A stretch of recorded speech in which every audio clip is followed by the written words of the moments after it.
Hello friends, welcome to this channel. I'm so glad you've taken the time to tune in because today we're diving into a sensitive yet heartwarming topic, childhood trauma and its connection to OCD. In today's relaxed conversation, I want to invite you to explore how childhood experiences can shape repetitive habits and thoughts that, over time, resemble symptoms of obsessive-compulsive disorder, OCD. But before we dive deeper, I encourage you to sit back, grab your favorite cup of tea or coffee, and open your mind for a session filled with empathy and understanding. Let's start with the basics. What exactly is childhood trauma? Childhood trauma can stem from various experiences: abuse, loss, neglect, or even excessive demands from the environment. For instance, a child growing up in a family where emotions were never openly expressed can learn that their feelings are invalid or dangerous. A child constantly pressured to achieve academically might feel like a failure for anything less than perfection. Losing a parent or caregiver at a very young age can create profound feelings of abandonment and insecurity. Trauma doesn't always feel big at the time. Sometimes, small repeated experiences leave a deep imprint. Microaggressions, emotional invalidation, and even unrealistic expectations can all contribute to hidden wounds. Have you ever experienced something in childhood that still lingers with you today? Take a moment to think about it, because we'll soon connect these memories with your current habits. Now, let's shift to OCD. OCD is a disorder where a person experiences obsessions, unwanted and intrusive thoughts, urges or images, and compulsions, repetitive behaviors or mental acts performed to relieve anxiety. Common obsessions include fear of contamination, fear of causing harm, excessive doubt, and need for symmetry. Common compulsions are repeated hand-washing, checking locks excessively, counting rituals, and arranging objects meticulously. OCD is not just being neat or liking things a certain way. It's about battling anxiety by performing actions that feel necessary to prevent harm or distress. Let's think for a moment. Have you ever felt that if you didn't do something a specific way, something bad might happen? If so, you might relate more deeply to what we're discussing next. Simply put, childhood trauma is like the foundation of a house. If the foundation cracks, the structure above wobbles during strong winds. Similarly, unresolved trauma can trigger overwhelming thoughts and worries, similar to OCD obsessions. Trauma often pushes us to avoid pain or anxiety, and to cope, we sometimes create rituals that give us a temporary sense of relief. But over time, these rituals can become restrictive. For example, a child punished harshly for minor mistakes might develop a compulsion to double-check every small detail to avoid potential punishment. Have you ever had a small ritual that, if not completed, made you feel extremely anxious? Keep that thought in mind. It's an important clue. Guilt that stems from childhood can be paralyzing.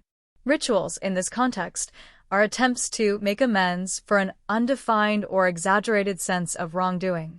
A child who felt responsible for a parent's sadness may grow up feeling responsible for preventing all possible disasters. When early life feels chaotic or unpredictable, the brain craves order. OCD rituals often serve as a way to feel in control when everything else feels uncertain. Insisting that doors must be locked 3 times because if I don't, something bad will happen is one such example. To make this more relatable, here are 2 expanded stories. Ronnie grew up in a household obsessed with appearances.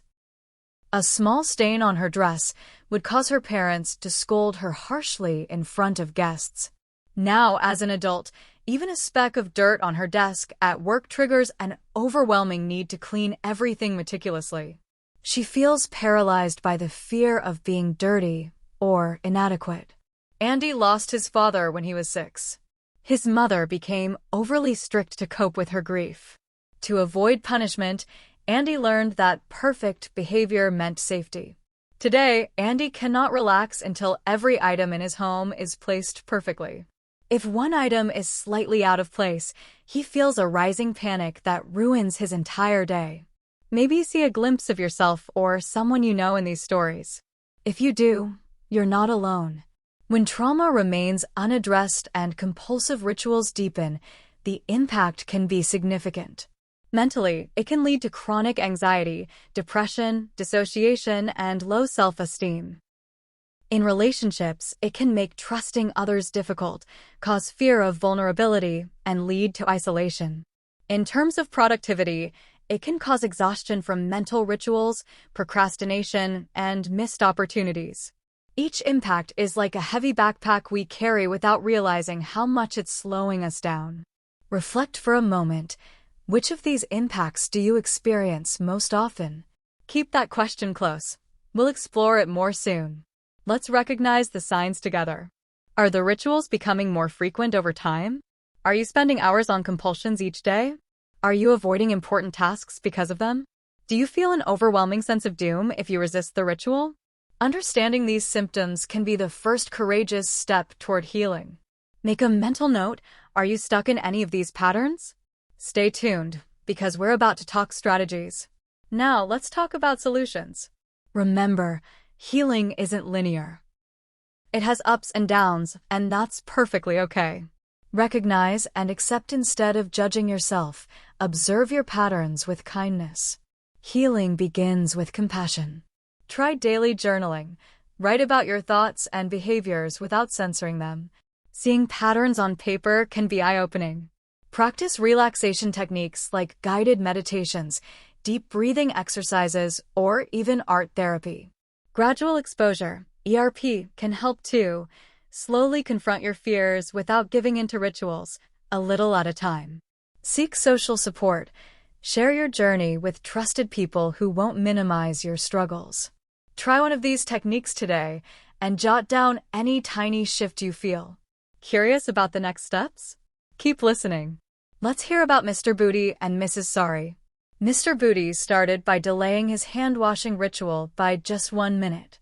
Over 6 months, he reduced his compulsions from 50 times to 10 times a day. He rewarded himself with little things: a walk outside, a favorite book. Mrs.